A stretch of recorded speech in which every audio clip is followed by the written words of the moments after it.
ఒక్కసారి కొమ్మూరి గోల్డ్ కి కాల్ చేయండి. తాకట్లో ఉన్న మీ బంగారాన్ని విడిపించి మార్కెట్ ప్రైస్ కి వాళ్ళు కొనుక్కుని మిగతా డబ్బులు మీకు ఇచ్చేస్తారు. హాయ్ హలో నమస్తే వెల్కమ్ టు మనం టీవీ. నేను మీ చార్మి.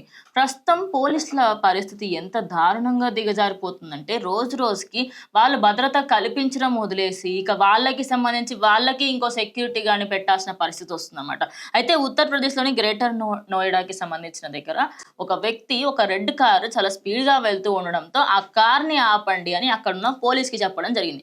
ఇక ఆయన కూడా వెళ్ళి ఆ కార్ని ఆపే ప్రయత్నం చేశారు. ఇక కార్ని ఆపే ప్రయత్నం చేసిన ఆయనకి సంబంధించి ఆయన బంపర్ మీద అదే విధంగా ఆ కార్ మీద అలాగే పడిపోయి ఆ కార్ కొద్ది దూరం వరకు ఆయన అలాగే తీసుకెళ్ళిపోతున్నాడు. అంటే ఒక పోలీస్ అడ్డం వచ్చి ఆపినా కూడా ఆపకపోవడం ఎంత నిర్లక్ష్యం అనేది ఒక్కసారి ఆ వ్యక్తి ఎవరైతే డ్రైవింగ్ చేస్తున్నాడో ఆయనకు సంబంధించి ఇప్పుడు అందరూ కూడా మాట్లాడుకుంటా ఉన్నారు. ఆ వ్యక్తి ఎందుకు అంత ఫాస్ట్గా వెళ్తున్నాడు ఏంటి దానికి సంబంధించి ఖచ్చితంగా ఆ కార్ని ఆపండి, ఏదో తేడాగా కనిపిస్తుంది అని అక్కడ పోలీసులు ఆయనకి ఇంటిమేషన్ ఇవ్వడంతో ఆయన ఆపడానికి వెళ్తే మొత్తం ఆయన్నే కొన్ని మీటర్ల వరకు ఆ పోలీసు అంటే అక్కడ ఆయన విధులు నిర్వహిస్తున్న ఒక పోలీస్ని కూడా దాంతో పాటే పట్టుకపోయింది. అసలు ఏం మనిషి అనుకోవాలి ఇలాంటి వ్యక్తుల్ని? అసలు ఎందుకు ఇంత దారుణంగా దిగజారిపోతున్నారు డే బై డే? అసలు ఎవరైనా ఒక వ్యక్తికి సంబంధించి నార్మల్గా పోలీస్ కిలోమీటర్ దూరంలో ఉందంటే మనం స్లో చేసుకుంటాం.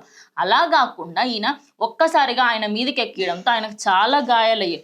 ఇక పోలీస్ ఆ కారు మీద పడడం చూసి ఇంకా ఆయన ఆపలేకపోవడంతో అక్కడికక్కడ ఆయన సడన్ బ్రేక్ వేయడంతో ఆ బండి కాస్త ఆగిపోయి ఆగిన వెంటనే అక్కడి నుంచి పరారైపోయాడు. ఇక పరారీలో ఉన్న ఈ వ్యక్తికి సంబంధించి ప్రజెంట్ పోలీసులంతా కూడా గాలిస్తూ ఉన్నారు.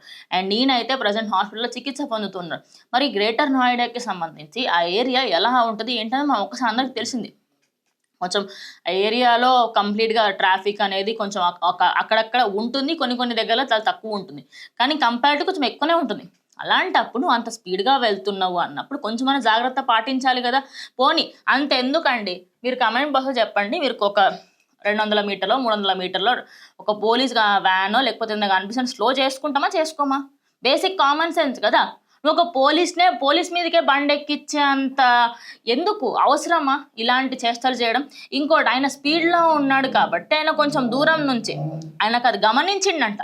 అంటే చాలా దూరం నుంచి అక్కడ పోలీసు ఉన్నాడు అని చెప్పి, మరి పోలీసు ఉన్నాడని తెలిసిన తర్వాత కూడా ఆయన స్లో చేసుకోకుండా డైరెక్ట్గా పోలీస్ మీదకి ఎక్కియడంతో ప్రజెంట్ ఆ వ్యక్తి ఎవరైతే ఆయన కారు అందులో ఉన్న డాక్యుమెంట్స్ అన్నీ కూడా వదిలేసి ఆ వ్యక్తి అయితే వెళ్ళిపోవడం జరిగింది. ఇంకా ఆయన పరారీలో ఉన్న ఆయన కోసం అయితే ప్రజెంట్ గాలింపు చర్యలు కొనసాగిస్తున్నారు. మరి ఆ కార్కి సంబంధించిన డీటెయిల్స్ అన్నీ తెలుసుకొని ఆయన పోస్టర్స్ కూడా కొన్ని దగ్గర పెట్టినట్టుగా కూడా తెలుస్తుంది. అంటే పోలీసులకి సంబంధించి పోలీసులకి ఇలా భద్రత లేకపోతే ఎలా అంటూ ప్రజెంట్ అయితే అందరూ కూడా దీని గురించే మాట్లాడుకుంటున్నారు. మరి ఆ పోలీస్ ఖచ్చితంగా తొందరగా నయం అయిపోవాలి అండ్ ఆ వ్యక్తి ఎవరైతే ఉన్నారో దొరకాలి తొందరగా.